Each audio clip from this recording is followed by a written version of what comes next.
lesson 2-4. And if you remember, I had you write these down in your notes. And we're going to talk a little bit about these. We're going to look at 2 examples, and then you'll be left to finish your assignment. So parallel lines have equal slopes. So what that means is that if the slope of line 1 is 5, the slope of line 2 will be 5. Okay? If the slope of line 1 is -1/3, then the slope of line 2 has to be -1/3. And they have to be equal slopes because they can never intersect. Okay, that's what parallel lines are. They never intersect. So now perpendicular lines, on the other hand, they're a little different because they intersect at what? 90 degrees. Okay, perpendicular lines, remember, are those ones that intersect at 90 degrees. And so their slopes are negative reciprocals of each other.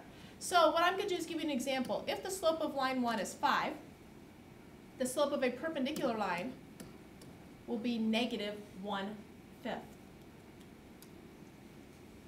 If the slope of line 1 is -2/3, what would the slope of line 2 have to be? 3/2, good. If the slope is negative, let's just say 1/4, what would the slope of a line perpendicular to that be? -4. So you see the relationship between them. Parallel lines, slopes are equal. Perpendicular lines, slopes are negative reciprocals of each other. So now what we're going to do is we're going to go ahead and look at a few examples. And so it says, write an equation in slope-intercept form for the line that passes through 3, 7, and is parallel to the line with the equation y equals 3/4 x minus 5. Now if you want to write this example down in your notes, this is what I would do. Okay? Write y equals 3/4 x minus 5. Then write, find line. You could do parallel, the symbol for it, or you could write the words parallel to that goes through or passes through, and then put your 3, 7. Okay, so that's just kind of some note-taking strategies. Instead of having to write everything out, you can condense it down. So start with this line right here, and then just do this. And notice you've cut down on quite a bit. All right, so now I need to find the line that's parallel to y equals 3/4 x minus 5.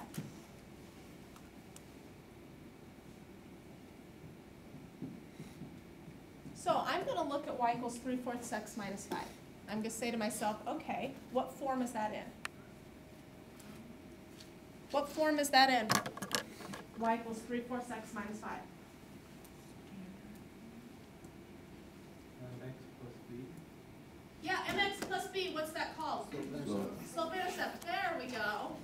Okay, now I've got a little handout for you that might help jog some of your memories. So I'm given slope-intercept form with y equals 3/4 x minus 5.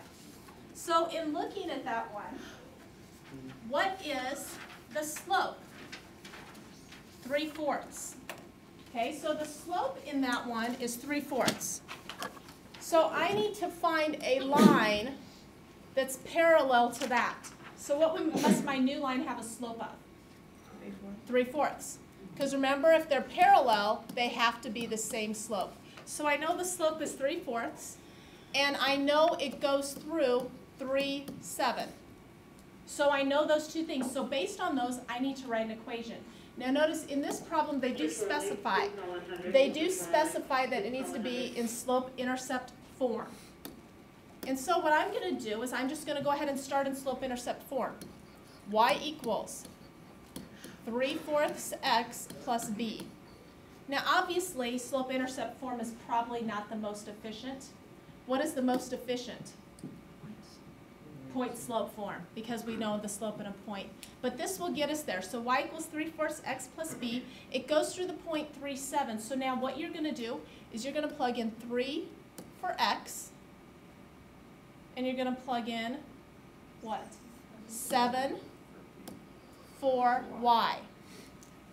So I've got 7 equals 3/4 times 3 plus b. So I get 7 to equal, what's 3/4 times 3? 9/4, good, plus b. How do you solve that now? Subtract 9/4 from both sides. So what is 7 minus 9/4?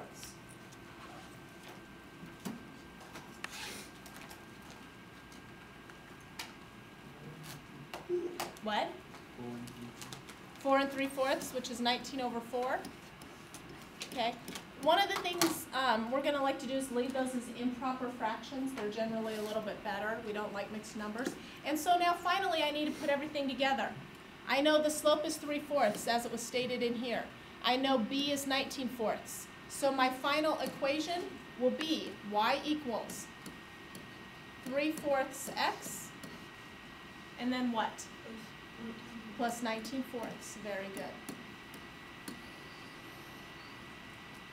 Questions?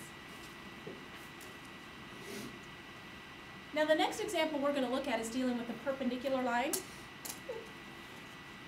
The process is still the same. The only thing that's different is the slope. So let's go ahead and look at this one. So once again, same instructions. So you probably won't even need to write down the instructions on this one. You could probably just put y perpendicular. You could put the words perpendicular. Y equals -3/2 x plus 7, and then the 0.5 -6. Okay, because that's going to tell you, give you the gist of the problem here. And so, we need to know an equation in slope-intercept form for the line that passes through 5 -6. It's perpendicular to the line with the equation that y equals -3/2 x plus 7. Contracts are due to Mrs. Powell by the end of breakfast today. Okay, so now, if I go ahead and look at this, To our literature quiz bowl team, they went all day without a loss yesterday and brought home a first place trophy. Great job. so now if I look here, what is the slope of my given line? The slope of my given line is -3/2. Now I want a slope of a line that is perpendicular to that. So what would a line that's perpendicular to that be? 2/3. Okay. And what do I know? What point does it go through? 5, -6. So the first thing I'm going to do is start by writing my new equation in slope-intercept form. So that will be y equals what? 2/3 x plus b. What do you do now? Plug in 5 for x and -6 for y. Very good. So I end up getting -6 equals 2/3 times 5 plus b. My next step will be to multiply 2/3 times 5. So I get -6 to equal 10/3. Good. Plus b. What do you do now? Minus 10/3.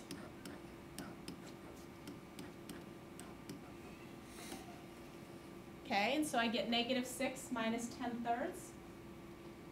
What'd you get? Okay, yep, -28/3 should be your answer for B.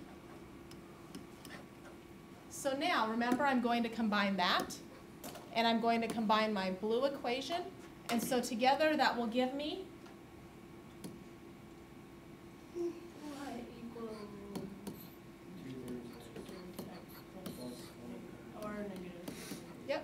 plus -28/3. Remember, I could also write that as y equals 2/3 x minus 28/3.